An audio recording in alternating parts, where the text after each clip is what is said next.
Update आई है New Zealand वाले squad पर ही आपके लिए कि वहां पर खबर ही है कि शायद आपको जसप्रीत बुमराह का तो लगभग पता ही था आपको कि बुमराह को जो है आराम दिया जाएगा, लेकिन उनके साथ साथ यहां पर यह है कि आपको हार्दिक पांड्या को भी आराम की खबर आ रही है कि जसप्रीत बुमराह और Hardik Pandya are likely to be rested जो न्यूजीलैंड ओडीआईज है वहां पर।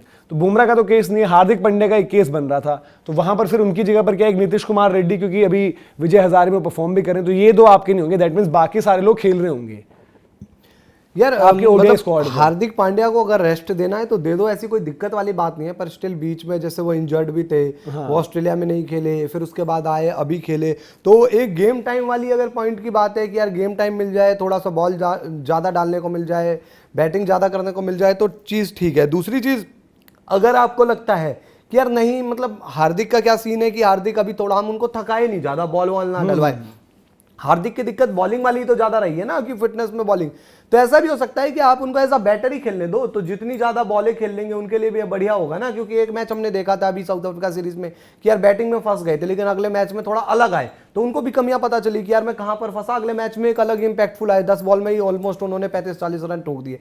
तो इसमें बैटिंग कर ले, as a batter one day cricket खेल लेंगे, पता चला पूरी सीरीज में 3 मैचों में उन्होंने नहीं भी तो नहीं 60-70-80 बॉलें खेल ली, तो उतनी उनको बॉल टाइम मिल गई। बॉलिंग मत कराना, आपके पास वैसे भी यार 5-6 बॉलिंग ऑप्शन तो हो ही जाते हैं, जरूरत पड़े तो आप 3-4 ओवर डलवा देना हार्दिक के साथ, और क्या। दूसरी चीज, आपके पास भाई और भी सुंदर होंगे, अक्षर होंगे, फिर ऑब्वियसली स्पिनर रहेगा ही रहेगा, कोई ना कोई 2 पेसर रहेंगे, उनके साथ चले जाना। हाँ बिल्कुल, अगर आपको लगता है कि नहीं भाई हार्दिक जो है वो तो मतलब हम कोई रिस्क नहीं लेना चाहते, तो 5 T20 तो आपको देखो खिलाने ही पड़ेंगे ना। ऐसा तो है नहीं कि हार्दिक को बिल्कुल ही बचाकर आप लेकर चले जाओगे वर्ल्ड कप में, और वो भी कोई मतलब नहीं है। तो हार्दिक को 5 T20 खेलने, आपको लगता है कि वो 5 T20 जी ये बहुत है, मतलब ये 3 भी वनडे खेल लेंगे तो हो जाएगा, तो आप रेस्ट दे दो। नीतीश रेड्डी रेड्डी है यार, उसको खिला लो, कोई इशू नहीं है। जरूरत पड़े तो जबरदस्ती आपको जरूरत थोड़ी है, पेसर आपको ऑलराउंडर ही चाहिए, 3 पेसर रखकर 2 स्पिन ऑलराउंडर खिला लो। हाँ, वहां पर आप वो डाल लो ना, अक्षर और सुंदर साथ डाल लो। देखो बुमराह तो आपके रेस्ट पर ही चल रहे थे, वैसे बुमराह रेस्ट पर ही चल रहे थे, आपके वनडेयर्स 3 हैं, ठीक है। पिछला भी जो हम बात करेंगे लास्ट असाइनमेंट भी आपने खेला है बिना मतलब हार्दिक के, बुमराह तो आप मानकर चल रहे थे कि होंगे ही नहीं, तो ये दैट मीन्स बाकी की चीजें ठीक है। शुभमन गिल, श्रेयस अय्यर को भी लेकर अच्छी प्रोग्रेस आ रही है, तो श्रेयस अय्यर, विजय हजारे भी खेलेंगे तो दैट मीन्स वो वहां पर भी होंगे।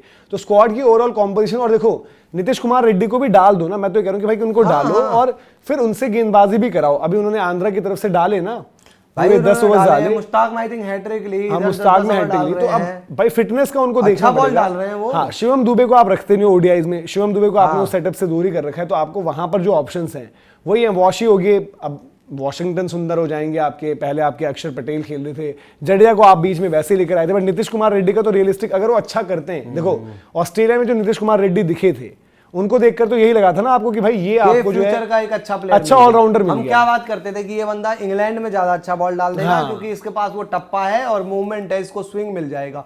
लेकिन भाई फिर वो फिटनेस एक ऐसी चीज रह गई नीतीश के पास जो मतलब वो खुद ही नहीं समझ पा रहे कि मेरे साथ क्या हो रहा है। दूसरी चीज ये है कि यार आपको फ्यूचर के तो बंदे तैयार करने ही पड़ेंगे। हार्दिक पांड्या के साथ यार मतलब आज 2025 भी खत्म हो गया, 26 आ रहा है, 2018 से नहीं हो रही हार्दिक वाली प्रॉब्लम दूर।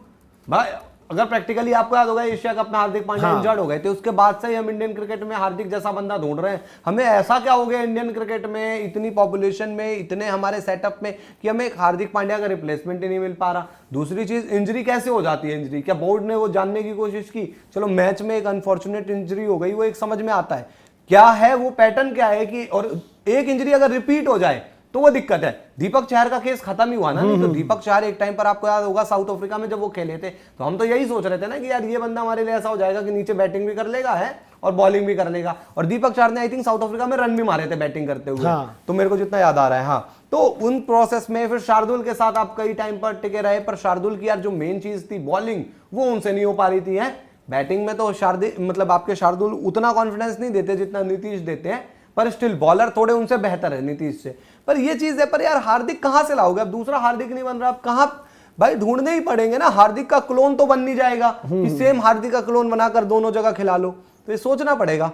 और बाकी आपके मतलब जो 15 के हिसाब से अगर वहां पर देखोगे, आपके पास शुभमन गिल आ जाएंगे, अब रोहित शर्मा आ जाएंगे, विराट कोहली हो गए, श्रेयस अय्यर आ जाएंगे मोस्ट लाइकली लग रहा है। अब हार्दिक क्योंकि नहीं है, तो यहाँ पर 5 नंबर आप अक्षर पटेल को वैसे भी रखते ही थे, अक्षर को रखते हो, ठीक है। 6 नंबर आपके पास आ गए हैं केएल राहुल केएल राहुल हो जाएंगे। फिर आपका ये स्लॉट ओपन रहेगा 7वां नंबर, हाँ, ये क्योंकि आपका ऊपर से जो अक्षर की बॉलिंग मिल गई है आपको, तो नीचे आप 7 पर नीतीश खिला लो। अगर नीतीश कुमार रेड्डी को भाई देखो देखना तो है ही, और न्यूजीलैंड की भी टीम कोई बहुत तगड़ी ऐसे तो आ नहीं रही है, तो अगर आप नीतीश कुमार रेड्डी को देखते हो, चलो नीतीश / अक्षर रख देते हैं यहाँ पर, ये आपके 7 नंबर हो गए। फिर आप आगे जाओगे, क्योंकि बुमराह नहीं तो दैट मीन्स तीनों खेलने, आपके 3 पेसर जो हैं वही 3 होंगे, और कोई तो नाम आएगा नहीं यहाँ पर नया। ये इन फ्यूचर मतलब या तो आप अब वही है, ये तो खैर बहुत जल्दी तिलक जैसे खिलाड़ी को रख लो जो थोड़ा बॉल पे डलवा लो, बट तिलक से आपने क्या बॉल डलवाई थी याद है ना, 1 ओवर 3 ओवर डलवाए थे, जैसे ही वो पिटे उनको अब वॉशिंगटन की जगह वही तो आए थे, बट यहाँ पर अगर नीतीश कुमार रेड्डी के ऑप्शन तो उनको रखो 7 पर। 8 नंबर पर आपके राणा जी होगी बैटिंग बॉलिंग के लिए। फिर आपके कुलदीप हो जाते हैं 9 नंबर। फिर 10-11 में आपका सरशदीप और प्रसिद्ध हैं, ये आपके 11 नाम हो गए। 12वां आपका जो है, चाहे वो आपके बाहर वॉशिंगटन या नीतीश कुमार रेड्डी हो, 12वां नाम बाहर है, एक वो हो जाता है। 13वां नाम जो आप बाहर मानकर चलो, वो आपके अब ईशान किशन का ही नाम आ रहा है, ऋषभ पंत के नाम पर तो चर्चा है नहीं, तो 13वां नाम वो हो जाएगा। फिर आपका एक बैकअप ओपनर है, बिल्कुल, वो कौन होगा, वो आपको देखना है कि भाई यशस्वी ऋतुराज रखोगे तो आपके पास ये होगा कि बाई चांस फिर वही है श्रेयस अगर ऋतुराज आप रख देते हो कि इंजरी मतलब जबरदस्ती फिटनेस के साथ अगर ऋतुराज आप रखते हो तो आप एक फास्ट बॉलर और रख सकते हो, या फिर स्पिनर रख सकते हो, ठीक है, सुंदर आपके पास होंगे बाहर, बट मनोज भाई ये भी नहीं हो सकता ना कि आप सिर्फ 3 पेसर के साथ, इसलिए तो मैंने बोला तो एक तो पेसर आपको रखना ही पड़ेगा। ऋतु आपने रख दिया तो ऋतु दोनों फ्रंट पर बैकअप होगी, ओपन प्लस मिडिल ऑर्डर, और आपका जो आखिरी नाम बच रहा है वो आपकी चॉइस है, आपको फास्ट बॉलर रखना है वो रखो, आपको स्पिनर रखना है वो रखो।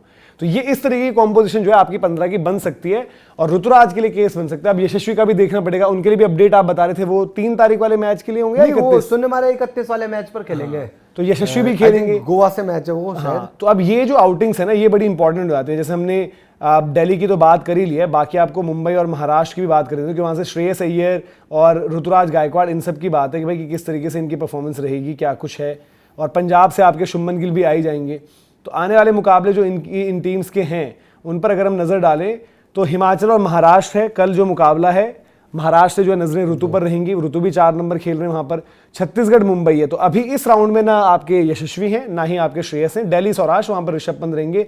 फिर 31 वाला जो आप करें मुंबई गोवा जहां वो जाने वाले थे यशस्वी जायसवाल, वहां पर उनके अगेंस्ट, हाँ पृथ्वी शॉ महाराष्ट्र हैं, सॉरी मैंने अरे उनकी अभी अर्जुन तेंदुलकर के साथ फोटो देख ली ना कल परसों, तो मुंबई से वहां पर 31 को यशस्वी भी होंगे, और महाराष्ट्र वर्सेस उत्तराखंड है, यहाँ पर ऋतु होंगे।